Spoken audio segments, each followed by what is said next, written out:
And we're back to learning JavaScript. Let me show you the findLast method.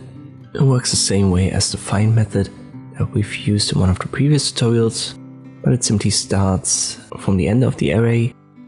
So when we have our test function, and let me call that last, we go through the elements and we want to find the first element that's smaller than, let's say, smaller than 37. Therefore, we should get the 18 when we start at the end.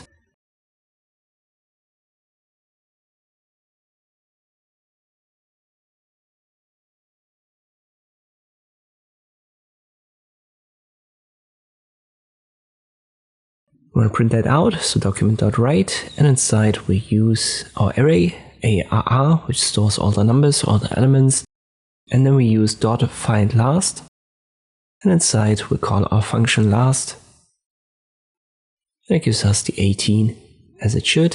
So instead of giving us the 5 when it would start from the beginning, it gives us the 18 because it starts at the end.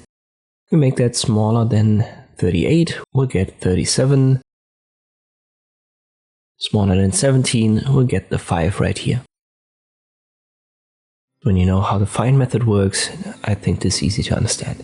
Hope this video was helpful, thank you for watching, and I'll see you next time.